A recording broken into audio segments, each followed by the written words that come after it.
Hello everyone, welcome to LK Group of Educational Services. അപ്പോൾ നമ്മുടെ last ക്ലാസ്സിൽ നമ്മൾ എന്തായിരുന്നു ഡിസ്കസ് ചെയ്തിരുന്നത്? ചൈനീസ് സിവിലൈസേഷനെ കുറിച്ചായിരുന്നു ഡിസ്കസ് ചെയ്തിരുന്നത്. അത് നമ്മളൊരു ബ്രീഫ് ഇൻട്രൊഡക്ഷനിൽ നമ്മൾ രണ്ട് റിവറിനെയും സെൻട്രൽ ഏഷ്യയും അവരുടെ കുറച്ച് സെറ്റിൽമെൻറ്റിനെ കുറിച്ച് ഒരു ബ്രീഫ് ഇൻട്രൊഡക്ഷൻ കണ്ടു. ഇന്നത്തെ ക്ലാസ്സിൽ നമുക്ക് അതിനെക്കുറിച്ച് ബാക്കി അറിയേണ്ട കുറച്ച് പോയിന്റ്സ് നോക്കാം. Ancient Chinese civilisation part 2. അപ്പോൾ ഇതായിരുന്നു, അതായത് പണ്ട് ഈ ആർക്കിയോളജിക്കൽ എക്സ്കവേഷൻസ് ഒക്കെ നടന്നപ്പോൾ പല ഇങ്ങനത്തെ ഫിഗേഴ്സിനെയൊക്കെ കിട്ടിയിരുന്നു എന്നാണ് പറയുന്നത്. ചിലപ്പോൾ ഇത് നിങ്ങൾക്ക് ചില പടങ്ങളിലൊക്കെ ഈ സീൻസ് റീക്രിയേറ്റ് ചെയ്ത് കാണാൻ പറ്റും. അത് അതിൻ്റെ ഒരു ബേസിക് ഐഡിയ തരാനാണ് ഈ photo. The early dynastic of ancient China. Archaeologists have uncovered urban sites, bronze implements, and tombs that point to the possible existence of the semi-legendary Xia dynasty at locations cited in ancient Chinese historical text. അപ്പോൾ നമ്മൾ already ഒരു മാപ്പ് പഠിച്ചു first ക്ലാസ്സിൽ. നമ്മൾ എന്താണ് നോർത്തിൽ, എന്താണ് സൗത്തിൽ, എന്താണ് central ഏഷ്യയിൽ നമ്മൾ പഠിച്ചു. തുടക്കകാലത്തിൽ ചൈനയുടെ നോർത്തേൺ സൈഡിൽ എന്ത് നടന്നു, സദേൺ സൈഡിൽ എന്ത് നടന്നു, സെൻട്രൽ ഏഷ്യ എന്തിലായിരുന്നു ഫോക്കസ് ചെയ്തിരുന്നത് നമുക്ക് മനസ്സിലായി. ഇനി നമുക്ക് അത് കഴിഞ്ഞിട്ട് എന്താണ് ചൈനയ്ക്ക് പറ്റിയത്, ഓരോ ഡൈനാസ്റ്റീസ് വന്നപ്പോൾ എന്താണ് ചൈനയ്ക്ക് പറ്റിയത്, അവരെന്തൊക്കെയാണ് ചെയ്തത്, പിന്നെ ഇപ്പോൾ ഉള്ള ഒരു ചൈനീസ് ബൗണ്ടറിയിലേക്ക് എത്താൻ ആരൊക്കെയാണ് മേജർ ഇൻഫ്ലുവൻസ് കളിച്ചത്, അതൊക്കെയായിരിക്കും നമ്മൾ ഇന്നത്തെ ക്ലാസ്സിൽ നോക്കുന്നത്. അപ്പോൾ തുടക്കകാലങ്ങളിൽ, അതായത് നമുക്കറിയാം ഹിസ്റ്ററി എന്ന് പറയുന്നത് നമുക്ക് സയൻസ് പോലെ തിയററ്റിക്കൽ റെക്കോർഡ്സ് കിട്ടാൻ ഭയങ്കര ബുദ്ധിമുട്ടാണ്.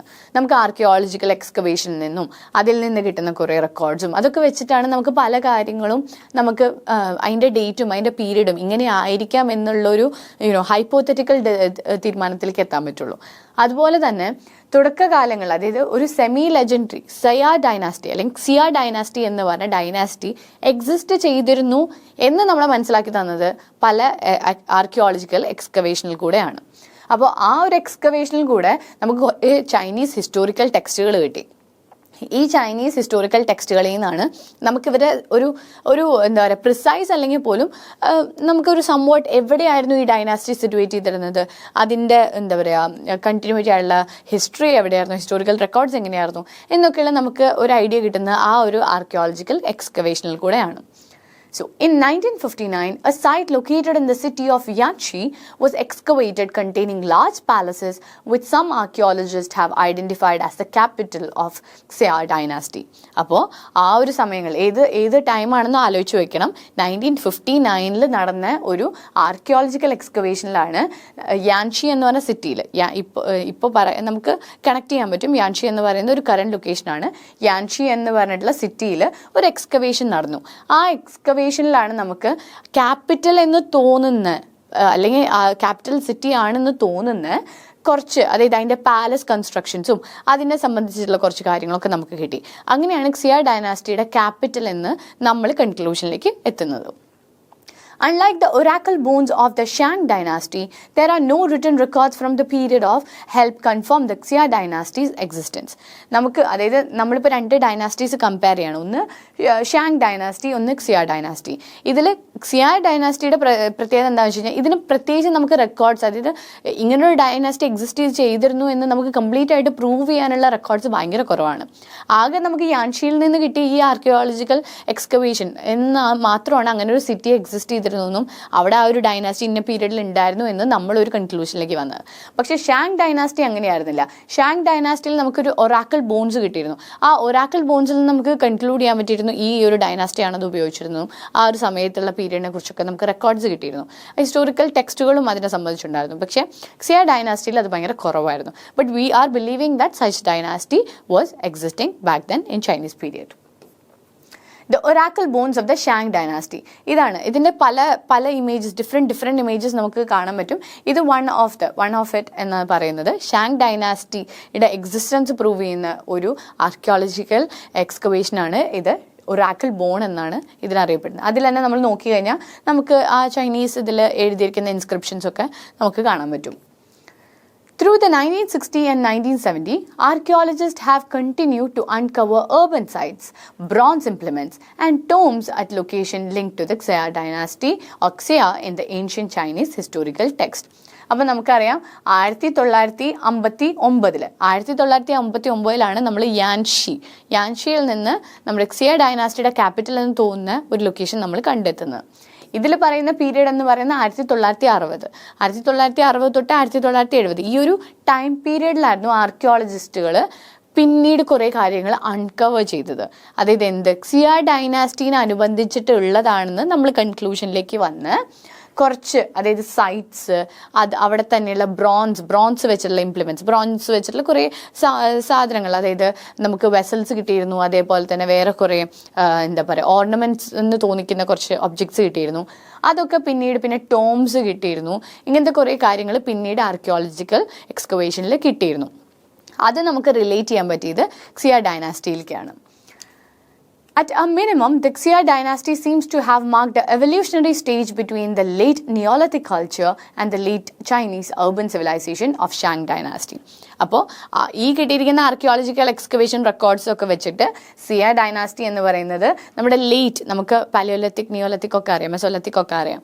അതിൽ ലേറ്റ് നിയോലിത്തിക് പീരീഡിലായിരുന്നു ഈ ക്സിയ ഡൈനാസ്റ്റി ഉണ്ടായിരുന്നതും. അതേപോലെ തന്നെ ചൈനീസ് urban സിവിലൈസേഷൻ്റെ പെർസ്പെക്റ്റീവിൽ ഷാങ് ഡൈനാസ്റ്റിയുടെ ഒരു ലേറ്റർ പാർട്ടിലായിരുന്നു ക്സിയ ഡൈനാസ്റ്റി ഉണ്ടായിരുന്നതെന്നാണ് ലാസ്റ്റ് കൺക്ലൂഷനിലേക്ക് വന്നത്. അതേപോലെ തന്നെ ക്സിയ ഡൈനാസ്റ്റി എന്ന് പറയുന്നത് അതായത് നമ്മൾ ആ ഡൈനാസ്റ്റി നോൺ എക്സിസ്റ്റൻ്റ് ആണെന്ന് പറയുന്നില്ല. കാരണം ഈ റെക്കോർഡ്സ് ഒക്കെ വെച്ചിട്ട് ആ ഒരു ഡൈനാസ്റ്റി എങ്ങനെയായിരുന്നു ആ സമയത്ത്, എത്ര വെൽ എസ്റ്റാബ്ലിഷ്ഡ് ആയിരുന്നു എന്നും ഒക്കെ നമുക്കൊരു കൺക്ലൂഷനിലേക്ക് എത്താൻ പറ്റിയിട്ടുണ്ട്. Chinese ritual bronzes of Xia dynasty. ബ്രോൺസിൻ്റെ അതായത് നമ്മൾ പറഞ്ഞു ബ്രോൺസിൻ്റെ പല എന്താ പറയുക ഒബ്ജക്ട്സ് നമുക്ക് കിട്ടിയിരുന്നു എന്ന്. അതിൻ്റെ ഒരു റിച്വൽ ബ്രോൺസ്, അതിൽ നമുക്ക് ഇൻസ്ക്രിപ്ഷൻ, നമുക്ക് അതിലെ മൈന്യൂട്ട് ഇതുകൾ നോക്കിക്കഴിഞ്ഞാൽ, ആർട്ട് നോക്കിയാൽ നമുക്കറിയാം എല്ലാം ഹാൻഡിക്രാഫ്റ്റ് ആണ്. അതിൽ എന്താ പറയുക ചെറിയ വർക്ക്സ് പോലും വെൽ ബിൽഡ് ആണ്. അപ്പോൾ നമുക്ക് മനസ്സിലാവും ആ ഒരു ഡൈനാസ്റ്റി ഉണ്ടായിരുന്ന സമയത്ത് എന്തായിരുന്നു, എങ്ങനെയായിരുന്നു അവർ ബ്രോൺസ് ഉപയോഗിച്ചിരുന്നത്, അവരുടെ ക്രാഫ്റ്റ് സിസ്റ്റം എന്തായിരുന്നു ഒക്കെ അന്ന് കിട്ടിയിരുന്ന ഈ ഒരു എക്സ്കവേഷനിൽ നമുക്ക് മനസ്സിലാവും. The Shang dynasty. അപ്പോൾ ക്സിയ ഡൈനാസ്റ്റി ഒരു ബേസിക് ഐഡിയ നിങ്ങൾക്ക് കിട്ടിയെന്ന് ഞാൻ വിചാരിക്കുന്നു. നമുക്ക് സെക്കൻഡ് ഡൈനാസ്റ്റിയെ കുറിച്ച് പഠിക്കാം. The Shang dynasty. The Shang dynasty period saw further strides in material culture, and some of the finest bronzes in world history were produced by Chinese craftsmen of the period. In due courses, the Shang dynasty was succeeded by a new line of kings of the Zhou dynasty. അപ്പോൾ Shang dynasty എന്ന് പറയുന്നത്, Shang dynasty well established dynasty തന്നെയായിരുന്നു. പക്ഷെ അതിൽ നമുക്ക് ഏറ്റവും prominent ആയിട്ട് നമുക്ക് എടുത്തു പറയാവുന്നതെന്ന് പറഞ്ഞു കഴിഞ്ഞാൽ അവരുടെ മെറ്റീരിയൽ കൾച്ചർ കുറച്ചുകൂടെ, അതായത് ബാക്കി ഡൈനാസ്റ്റിയിൽ നിന്ന് കമ്പയർ ചെയ്യുമ്പോൾ അവരുടെ മെറ്റീരിയൽ കൾച്ചർ കുറച്ചുകൂടെ എന്താ പറയുക ഫോർഫ്രണ്ട് ആയിരുന്നു, അല്ലെങ്കിൽ കുറച്ചുകൂടെ ഡെവലപ്ഡ് ആയിരുന്നു. അതിൽ തന്നെ അവർ ഉപയോഗിച്ചിരുന്ന ബ്രോൺസ് എന്ന് പറയുന്നത് ഫൈനസ്റ്റ് ബ്രോൺസ് ആയിരുന്നു, നല്ല ക്വാളിറ്റിയുള്ള. അതേപോലെ തന്നെ അതിൽ നിന്ന് വന്ന ഒബ്ജക്ട്സ്, അവർ ബിൽഡ് ചെയ്ത ഒബ്ജക്ട്സിലൊക്കെ കുറച്ചുകൂടെ ക്രാഫ്റ്റ് സെൻസിൻ്റെ കൂടുതൽ ഐഡിയാസ് അല്ലെങ്കിൽ കൂടുതൽ ഇന്നോവേഷൻസ് നമുക്ക് കാണാൻ പറ്റിയിരുന്നു. ഷാങ് ഡൈനാസ്റ്റിയുടെ ഒരു പീരീഡിൻ്റെ എൻഡിൽ നമ്മൾ കണ്ടത് സോ ഡൈനാസ്റ്റി ആയിരുന്നു. ഒരു പുതിയ ന്യൂ ലൈൻ ഓഫ് ഡൈനാസ്റ്റി എന്ന് പറയുന്നത് ഷാങ് ഡൈനാസ്റ്റിയിൽ നിന്നൊരു മാറ്റം വന്നത് സോ ഡൈനാസ്റ്റിയിലേക്കായിരുന്നു. ഷാങ് ഡൈനാസ്റ്റിയിലെ ബ്രോൺസസ് ആണ്. ഷാങ് ഡൈനാസ്റ്റിയുടെ ടൈമിൽ ഉണ്ടാക്കിയ ബ്രോൺസ് മെറ്റീരിയൽസ് അല്ലെങ്കിൽ ഒബ്ജക്ട്സ് ആയിരുന്നു ഇതൊക്കെ. നമുക്കത് കുറച്ചുകൂടെ ഡീറ്റെയിൽ, അതായത് നമ്മൾ ഈ ഓരോ ഇമേജസ് എടുത്ത് നോക്കിക്കഴിഞ്ഞാൽ അതിൽ വന്നിരിക്കുന്ന ഡിസൈൻ, അതിൽ വന്നിരിക്കുന്ന പാറ്റേൺസ് ഒക്കെ നോക്കിക്കഴിഞ്ഞാൽ അവരുടെ കൾച്ചറൽ മെറ്റീരിയലിസ്റ്റിക് ഐഡിയാസ് നമുക്ക് കുറച്ചുകൂടെ മനസ്സിലാവും. Under the early Zhou or western Zhou, സോന്നും വെസ്റ്റേൺ സോ എന്നും അറിയപ്പെടുന്നുണ്ട്, അതുകൊണ്ടാണ് നമ്മളത് ബ്രാക്കറ്റിലിട്ടിരിക്കുന്നത്. Under the early Zhou, the cultural and political reach of ancient Chinese civilization expanded enormously. This, however, eventually resulted in fragmentation among numerous territorial princes. The authority of the Zhou kings declined. The prince effectively became independent ruler. അപ്പോൾ so dynasty എന്ന് പറയുന്നത് നമുക്ക് ancient Chinese സിവിലൈസേഷൻ്റെ record എടുത്തു കഴിഞ്ഞാൽ നല്ല രീതിയിൽ കൾച്ചറലും political reach എത്തിയിരിക്കുന്ന ഒരു ഡൈനാസ്റ്റിയായിരുന്നു so dynasty. അതെന്തുകൊണ്ടാണ് പറയുന്നത് വെച്ചാൽ കൾച്ചറലി, അതായത് ഇപ്പോൾ നമ്മൾ മെറ്റീരിയൽ, ഇപ്പോൾ നമ്മൾ ബ്രോൺസ് എടുക്കുകയാണെങ്കിലും നമ്മൾ അപ്പോൾ കിട്ടിയിരുന്ന കുറേ ഒബ്ജക്ട്സ് എടുത്താണെങ്കിലും നമുക്ക് നോക്കിക്കഴിഞ്ഞാൽ നമുക്ക് മനസ്സിലാവും അതിൽ അവർ യൂസ് ചെയ്തിരിക്കുന്ന മെറ്റീരിയലിസ്റ്റിക് ഐഡിയ, ഇന്നോവേഷൻസ്, ഇൻവെൻഷൻസ് ഒക്കെ നമുക്ക് കുറച്ചുകൂടെ മനസ്സിലാവും. അത് മാറ്റി നിർത്തുമ്പോൾ തന്നെ ബാക്കിയുള്ള ഡൈനാസ്റ്റിയിൽ നിന്ന് കുറച്ചുകൂടെ വേറിട്ട് നിൽക്കുന്ന സോ ഡൈനാസ്റ്റി എന്തുകൊണ്ടാണെന്ന് വെച്ച് കഴിഞ്ഞാൽ അവരുടെ പൊളിറ്റിക്കൽ അജൻഡാസ്, അതായത് കിങ് ഉണ്ടായിരുന്നെങ്കിൽ പോലും കിങ് ഓരോ ഏരിയാസ് ടെറിട്ടോറിയൽ ആയിട്ട് ഡിവൈഡ് ചെയ്ത് ഓരോ പ്രിൻസസിനും അത് കൊടുത്തിരുന്നു. പക്ഷേ പിന്നീട് അതിനെന്ത് പറ്റിയെന്ന് ചോദിച്ചു കഴിഞ്ഞാൽ ഈ പ്രിൻസസ് ഒക്കെ അവർ ഇൻഡിപെൻഡൻ്റ് ആവാൻ തുടങ്ങി. മുന്നേ അത് ഒരു കിങ്ഡത്തിൻ്റെ അണ്ടറിലാണ് വന്നിരുന്നെങ്കിൽ പിന്നീട് അത് എഫക്റ്റീവ്ലി ഇൻഡിപെൻഡൻറ്റ് റൂളേഴ്സായിട്ട് അവർ ഓരോരുത്തർ മാറി. പക്ഷേ പവർ എന്ന് പറഞ്ഞാൽ ഡിവൈഡ് ചെയ്ത് കൊടുത്തു, ഡിവിഷൻ ഓഫ് പവേഴ്സ് ആയിരുന്നു. അപ്പോൾ അതുകൊണ്ട് തന്നെ ഓരോ ഏരിയാസും ഫോക്കസ്ഡ് ആയിട്ടായിരുന്നു അവിടെ ഡെവലപ്മെൻറ്റ്സ് വന്നിരുന്നത്. അല്ലാണ്ട് ഒരു കിങ്ഡത്തിൻ്റെ അണ്ടറിൽ ഇത്ര വലിയ ഏരിയ വരുമ്പോൾ എല്ലായിടത്തേക്കും അറ്റൻഷൻ എത്തണമെന്നില്ല. പക്ഷേ അതിനൊരു പൊളിറ്റിക്കൽ അജണ്ട അവർക്കുണ്ടായിരുന്നു. അതിനൊരു കുറച്ചുകൂടെ അറിയപ്പെടുന്നത് സോവു ഡൈനാസ്റ്റിയാണ്. ഇതാണ് king Zhao of Zhou dynasty. ഈ കിങ് ഭയങ്കര ഫേമസ് ആണ്, കാരണം ഈ കിങ് ആയിരുന്നു ഈ ഇംപ്ലിമെന്റേഷൻ ഓഫ് പൊളിറ്റിക്കൽ ഐഡിയ കൊണ്ടുവന്നത്. The later Zhou or eastern Zhou dynasty. അപ്പോൾ നമ്മൾ മറ്റേത് വെസ്റ്റേൺ ഡൈനാസ്റ്റി ആയിരുന്നു, ഇത് ഈസ്റ്റേൺ ഡൈനാസ്റ്റി ആയിരുന്നു. The later Zhou dynasty or later Zhou eastern Zhou dynasty period was characterized by constant warfare between increasingly large and powerful regional state.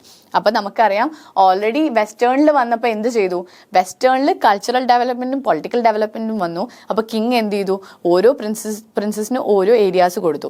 പിന്നീട് അവർ ഓരോരുത്തരും independent ആവാൻ തുടങ്ങി. അതുകൊണ്ട് തന്നെ ഈസ്റ്റേൺ ആ ഒരു ടൈം പീരീഡ് എടുക്കുമ്പോൾ നമ്മൾ കൂടുതൽ വാർഫെയർ ആണ് കാണുന്നത്.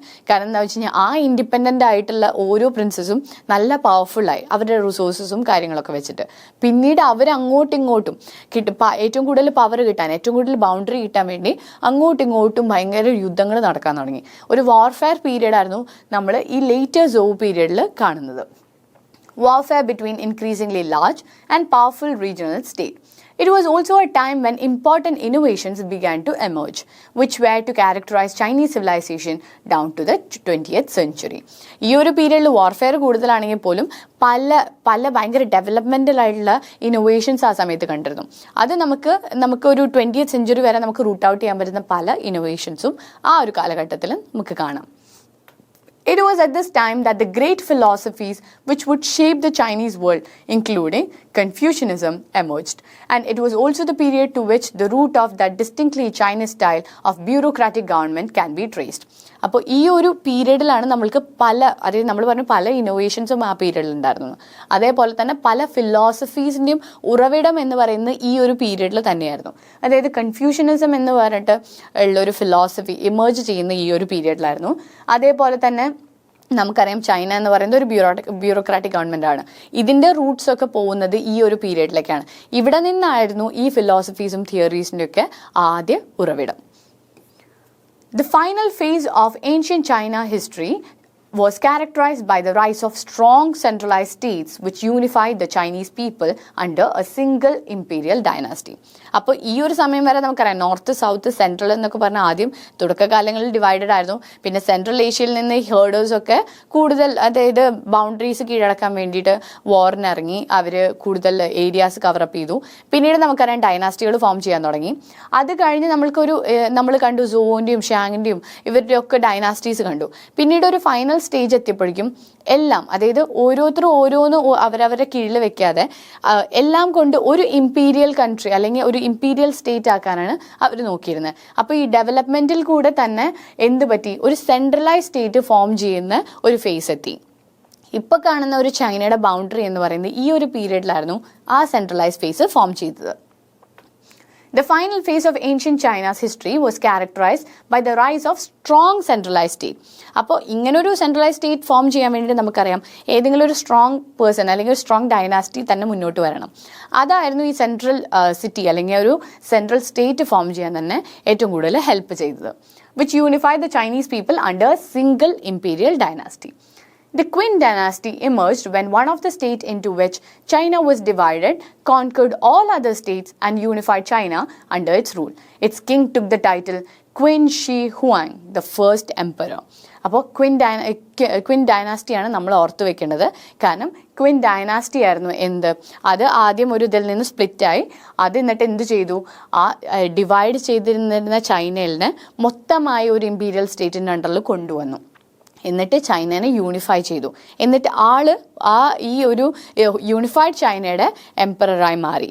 ആ ആളുടെ പേരാണ് ക്വിൻ ഷിൻ ഹുവാങ്, അതായത് ഫസ്റ്റ് എംപറർ എന്ന് അറിയപ്പെടുന്നത്. അപ്പോൾ ഈ ഡൈനാസ്റ്റി വളരെ ഇമ്പോർട്ടൻ്റ് ആണ് യൂണിഫൈഡ് ചൈന ഫോം ചെയ്യാൻ വേണ്ടിയിട്ട്. The Qin dynasty. The Qin dynasty is famous for imposing a rigid unity on Chinese society and in building an early version of the Great Wall of China. അപ്പോൾ ക്വിൻ dynasty എത്രത്തോളം important ആണ് നമുക്ക് great wall of ചൈനയുടെ പേര് കേൾക്കുമ്പോൾ തന്നെ മനസ്സിലാവും.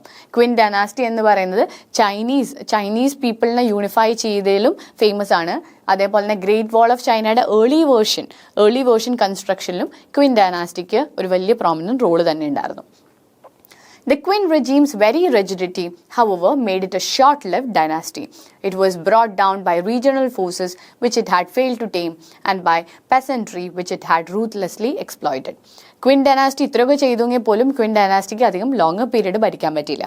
എന്തുകൊണ്ടാണെന്ന് വെച്ച് കഴിഞ്ഞാൽ ക്വിൻ ഡൈനാസ്റ്റിക്കെതിരെ അല്ലെങ്കിൽ ക്വിൻ്റെ റിജീമിനെതിരെ ആരൊക്കെ ഫൈറ്റ് ചെയ്തു? കാരണം അവിടുത്തെ റീജിയണൽ ഫോഴ്സുകളെ ക്വിൻ ഡൈനാസ്റ്റി എല്ലാവരും ഒരുമിച്ച് കൊണ്ടുവന്നെങ്കിൽ പോലും അവരെ ടീം ചെയ്യാൻ ക്വിൻ ഡൈനാസ്റ്റിക്ക് പറ്റിയില്ല. അതുപോലെ തന്നെ അവർ നമ്മൾ പെസൻസിനെ എടുക്കുകയാണെങ്കിൽ പോലും ഈ പെസൻട്രിയിലും ഭയങ്കരമായിട്ട് ക്വിൻ ഡൈനാസ്റ്റി എക്സ്പ്ലോയിറ്റ് ചെയ്തിരുന്നു. അതുകൊണ്ട് തന്നെ എന്ത് പറ്റി? ഇവരൊക്കെ പിന്നീട് ക്വിൻ ഡൈനാസ്റ്റിക്കെതിരെ തിരിഞ്ഞു. അതുകൊണ്ട് തന്നെ ആ ഡൈനാസ്റ്റി കുറച്ച് കാലഘട്ടം അത് ഭരിച്ചിരുന്നെങ്കിൽ പോലും ആ ഡൈനാസ്റ്റി പിന്നീട് വീഴാണ് ചെയ്തത്. ഇതാണ് ക്വിൻ ഡൈനാസ്റ്റിയുടെ മാപ്പ്. നമുക്ക് കാണുമ്പോൾ ആദ്യം മനസ്സിലാവും തുടക്കത്തിൽ കുറേ അതായത് മൊത്തം കവർ ചെയ്തെടുത്തിരുന്നവർ പിന്നീട് പക്ഷേ ആ ഡൈനാസ്റ്റി കംപ്ലീറ്റ് ആയിട്ട് ചിന്ന ഭിന്നം ആവുകയാണ് ചെയ്തത്. The Han dynasty. The next of these unifying dynasties, however, would rule China for some 400 years. This was the Han dynasty, arguably the most important of all China's dynasty. Qin dynasty നമ്മൾ important ആണെന്ന് പറയുമ്പോൾ പോലും Han dynasty ഈ ഒരു separation കഴിഞ്ഞപ്പോൾ Han dynasty എന്ന് പറയുന്നത് എന്ത് ചെയ്തു? ഇത് ഈ ഡൈനാസ്റ്റീസിനൊക്കെ യൂണിഫൈ ചെയ്ത് വെക്കാൻ സഹായിച്ചു. ഇവർ എന്തൊക്കെയാണ് ക്വിൻ ഡൈനാസ്റ്റി ശ്രദ്ധിക്കാതെ പോയത് അതൊക്കെ ഇവർ ആ ഒരു മിസ്റ്റേക്സ് ഒന്നും ഫോളോ അപ്പ് ചെയ്യാതെ അല്ലെങ്കിൽ ആ മിസ്റ്റേക്സ് ഒക്കെ കറക്റ്റ് ചെയ്തുകൊണ്ട് ഈ ഡൈനാസ്റ്റി യൂണിഫൈ ചെയ്ത് കൊണ്ടുപോയി. അവർ ആ ഒരു ടൈമിൽ നമ്മുടെ ചൈനയുടെ റൂളിംഗ് ഒരു റെക്കോർഡ്സ് എടുക്കുമ്പോൾ അറൌണ്ട് 400 years ഇവർക്ക് ഭരിക്കാൻ പറ്റി. ആ ഒരു ടൈം പീരീഡ് എന്ന് പറയുന്നത് ഒരു ലോങ്ങസ്റ്റ് പീരീഡാണ് ചൈനയെ സംബന്ധിച്ച്. This was the Han dynasty, which was arguably most important of all China's dynasties. അതുകൊണ്ട് തന്നെ ചൈനയിലെ ഏത് ഡൈനാസ്റ്റി എടുത്താലും ഹാങ് ഡൈനാസ്റ്റി അല്ലെങ്കിൽ ഹാൻ ഡൈനാസ്റ്റി എന്ന് പറയുന്ന ഡൈനാസ്റ്റി ആയിരുന്നു ഏറ്റവും കൂടുതൽ ഇമ്പോർട്ടൻ്റ് ആയിട്ട് അറിയപ്പെടുന്നത്. Under the Han emperors, the Chinese became so used to being ruled as a single nation that to this day they call themselves the Han people. Han ഡൈനാസ്റ്റിയുടെ അണ്ടറിൽ നമുക്കറിയാം 400 years എന്നൊക്കെ പറയുന്നത് വളരെ ലോങ് പീരീഡാണ്. അതുകൊണ്ട് തന്നെ ഒരു സിസ്റ്റത്തിൻ്റെ അണ്ടറിൽ എല്ലാവരും കൂടി യൂണിഫൈഡ് ആയിട്ട് ജീവിക്കുന്നത് ചൈന കുറച്ചുകൂടി നല്ലോണം യൂസ്ഡ് ടു ആയി ആ ഒരു തീമോടുകൂടി. അതുകൊണ്ടാണ് പിന്നീടും ഇപ്പോഴും ചൈനീസ് ആൾക്കാർ പറയുന്നത് അവർ സെൽഫായിട്ട് അവർ പറയുന്നത് ഹാൻസ് പീപ്പിൾ എന്നാണ്. കാരണം അന്ന് എങ്ങനെയായിരുന്നു അവരെല്ലാവരും യൂണിഫൈ ചെയ്ത് കൊണ്ടുവന്നത് അതുപോലെ തന്നത്തെ ഒരു സിസ്റ്റമാണ് ഇപ്പോഴും മുന്നോട്ട് പോയിക്കുന്നത്. ഇതാണ് ഹാൻ ഡൈനാസ്റ്റി. ഹാൻ ഡൈനാസ്റ്റിയിലെ റൂള്, അതായത് ഈ ഹാൻ ഡൈനാസ്റ്റി ഫോമുലേറ്റ് ചെയ്ത റൂളറിൻ്റെ പിക്ചറാണിത്. It was under the Han that Confucianism triumphed to become the ruling ideology of China. Confucianism എന്ന് പറയുന്നത് ചൈനയുടെ ഏറ്റവും പ്രോമിനൻറ്റ് ഫിലോസഫിയാണ്. അപ്പോൾ ഹാൻ ഡൈനാസ്റ്റി ആയിരുന്നു. ഈവൻ ക്വിൻ ഡൈനാസ്റ്റിയിൽ നമുക്ക് അതിൻ്റെ തുടക്കം കണ്ടിരുന്നെങ്കിൽ പോലും ഹാൻ ഡൈനാസ്റ്റി വന്നപ്പോഴാണ് ഈ കൺഫ്യൂഷനിസം ഏറ്റവും കൂടുതൽ ട്രൈം സ്റ്റേജിൽ ഏറ്റവും കൂടുതൽ ഹൈറ്റൻഡ് ആയിട്ട് നമുക്ക് കാണാൻ പറ്റുക. At the same time, an empire-wide bureaucracy staffed to a large extent by officials recruited and promoted on merit and imbued with Confucian thought came to govern China. ഈ ഹാൻ ഡൈനാസ്റ്റിയിൽ വേറൊരു പ്രത്യേകത എന്തായിരുന്നു വെച്ച് കഴിഞ്ഞാൽ ഇങ്ങനൊരു സിംഗിൾ കിങ് അല്ലെങ്കിൽ single ruling system വന്നു അങ്ങനെ ഇമ്പീരിയൽ ചൈന ഫോമുലേറ്റ് ചെയ്തിരുന്നെങ്കിൽ പോലും അവരെന്ത് ചെയ്തിരുന്നു? കുറേ റിക്രൂട്ട്മെൻറ്റ്സ് നടത്തിയിരുന്നു, ഹയർ ഒഫീഷ്യലുകളെ അപ്പോയിൻറ്റ് ചെയ്തിരുന്നു. അപ്പോൾ തന്നെ അവിടെ ഒരു സിസ്റ്റം ഫോം ചെയ്തു. അവർക്ക് പ്രൊമോഷൻ കിട്ടിയിരുന്നു, അവരവരുടെ വർക്ക്സിനനുസരിച്ച് അവർക്ക് റെക്കഗ്നേഷൻ കിട്ടിയിരുന്നു. അതുകൊണ്ട് തന്നെ അത് വൈഡ്ലി ആക്സെപ്റ്റബിളായി മാറി. So, an imbued with Confucian thought came to govern China. Even the examination system for recruiting officials, which would come to play such an important role in Chinese life, can trace its root back to this period. നമുക്കറിയാം ചൈനയിലെ system നമ്മൾ പലരും കേൾക്കുന്നതാണ്. അതായത് ഇപ്പോൾ ചൈനയിലെ ഓരോ വീടുകളിൽ നിന്നും ഓരോരുത്തരും ഉണ്ടാവും ഗവൺമെൻറ് എംപ്ലോയി ആയിട്ട്. അത് അവർക്ക് മാൻഡേറ്ററി ആണ്. അവർക്ക് ഓരോ ചിൽഡ്രൻസും കോൺട്രിബ്യൂട്ട് ചെയ്യണമെന്നുണ്ട്. അവർക്ക് അതിന് വേണ്ടിയിട്ട് ഒരു സ്പെസിഫിക് എക്സാമിനേഷൻസ് ഒക്കെ ഉണ്ട്. ആ റിക്രൂട്ട്മെൻറ്റ് പ്രൊസീജിയറും എക്സാമിനേഷനും ഒക്കെ ഹാൻ ഡൈനാസ്റ്റിയുടെ കാലഘട്ടങ്ങളിൽ വന്ന അതാണ് ഇപ്പോഴും റൂട്ട്സ്, അതിൻ്റെ റൂട്ട്സിൽ നിന്നാണ് ഇപ്പോഴും അത് നടക്കുന്നത്. അപ്പോൾ നമുക്കറിയാം how far they came from and still they are following the Han dynasty system. അപ്പോൾ അതുകൊണ്ട് തന്നെ ഹാൻ ഡൈനാസ്റ്റി എന്ന് പറയുന്നത് വളരെ ഇമ്പോർട്ടൻ്റ് ആയിട്ടുള്ള ഡൈനാസ്റ്റിയാണ് ചൈനീസ് സിവിലൈസേഷൻ എടുക്കുമ്പോൾ. So I hope you understood about Chinese civilisation. അധികം വളരെ കോംപ്ലിക്കേറ്റഡ് ഒന്നല്ല, കുറച്ച് പേരുകളും കുറച്ച് എന്താ പറയുക ലോക്കലൈസ് വേർഡ്സും ഒക്കെ നമ്മൾ ഓർത്ത് വെച്ചാൽ ചൈനീസ് സിവിലൈസേഷൻ എന്ന് പറയുന്നത് നമുക്ക് എളുപ്പത്തിൽ പഠിക്കാവുന്നതാണ്. So I hope you understood Chinese civilization. നമ്മൾ ഇനി വരുന്ന ക്ലാസ്സിൽ നമുക്ക് ഇതിനെ റിലേറ്റഡ് ആയിട്ടുള്ള കുറച്ച് ക്വസ്റ്റൻ ആൻസേഴ്സ് ഒക്കെ ഡിസ്കസ് ചെയ്യാം. So until then all the best and prepare well.